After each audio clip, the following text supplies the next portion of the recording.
कौन कहता है मुंह काला है झूठ का। અમે કહેતા હતા ને કે જગદીશ બાંગરવાએ ભાઈ ગુદામાર્ગમાં પેટ્રોલ નથી નાખ્યું. હવે આની સાબિતી પોતે કથિત પીડિતે વિડીયો બનાવીને કહ્યું છે કે હું ઉશ્કેરાટમાં આવી ગયો હતો અને લોકોના કહેવા પર જગદીશ બાંગરવા સામે અમે ફરિયાદ કરી.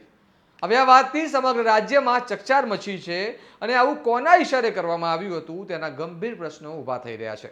સાથે જ હવે જિગ્નેશ મેવાણી પર પણ પ્રશ્નો ઊભા થઈ રહ્યા છે કે તેમણે કેમ આ મામલે જાતે થોડી તપાસ ન કરી. आओ विगते बात करिए समग्र मामला विषय आ अहवालમાં.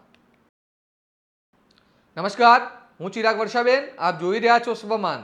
રાજકોટના કથિત પત્રકાર સુરેશ વડેચાએ ડીસીપી જગદીશ બાંગરવા પર પગ તોડવા, ગુદામાં પેટ્રોલ નાખવા અને મુખ મૈથુન જેવા અત્યંત ગંભીર અને અમાનવીય આક્ષેપો કર્યા હતા.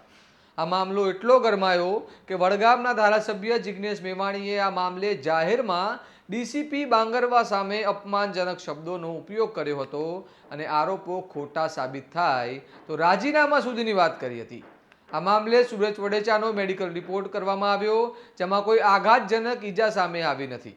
ત્યારબાદ પણ રિપોર્ટ મામલે શંકાઓ થઈ અને કથિત પીડિતે જ આક્ષેપ કર્યો કે તેમનું સેમ્પલ જ લેવામાં નથી આવ્યું અને મેવાણીએ પ્રેસ કોન્ફરન્સ કરીને કહ્યું કે રિપોર્ટ ખોટા છે અને ડીજીપી સુધીની ચર્ચા થઈ. પરંતુ હવે આ મામલામાં સૌથી ચોંકાવનારો વળાંક આવ્યો છે. ખુદ કથિત પીડિત સુરેશ વડેચાએ એક વિડીયો બનાવીને જાહેર કર્યું છે કે તેઓ ઉશ્કેરાટમાં આવી ગયા હતા અને લોકોના કહેવા પર જગદીશ બાંગરવા સામે ફરિયાદ કરી હતી. તેમણે સ્પષ્ટ કહ્યું કે તેમને ડીસીપી બાંગરવા સામે કોઈ ફરિયાદ નહોતી અને તેઓ હવે તે ફરિયાદ પરત લઈ રહ્યા છે. આ વિડીયો હાલ સોશિયલ મીડિયામાં વાયરલ થઈ રહ્યો છે. 23 તારીખે રાજકોટ સિવિલ હોસ્પિટલમાં હું દાખલ થયેલો હતો.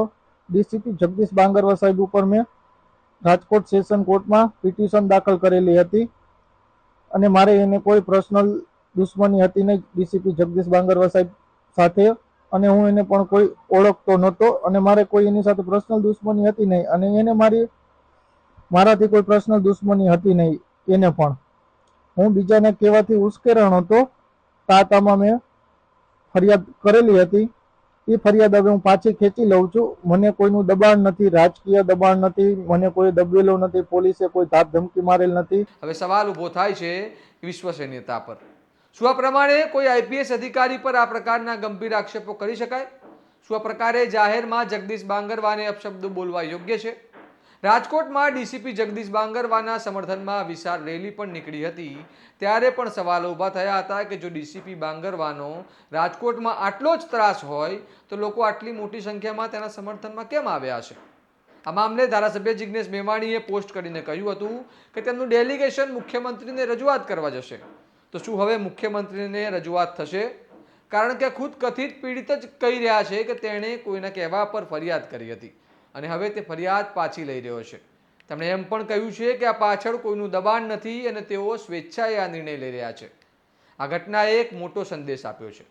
કોઈ પણ વ્યક્તિ કે સંસ્થાને ગાળો બાંધતા પહેલા લાગણીમાં ન આવવું, પહેલા મામલો સમજવો, પુરાવાઓ જોવા અને ત્યારબાદ જ મેદાને આવવું. બાકી તો દેશમાં વાણી સ્વતંત્રતા છે જ. ડીસીપી બાંગરવાએ અગાઉ જ આરોપોને ડ્રામા ગણાવ્યા હતા અને કહ્યું હતું કે માત્ર પેન્ડિંગ ગુનાહિત તપાસને ટાળવાનો પ્રયાસ છે. આ મામલે તમારું શું માનવું છે અમને કમેન્ટમાં જણાવો અને આવા જ વિશ્લેષણાત્મક અહેવાલ માટે સ્વમાનને લાઇક, શેર અને સબસ્ક્રાઇબ કરવાનું ભૂલતા નહીં. નમસ્કાર.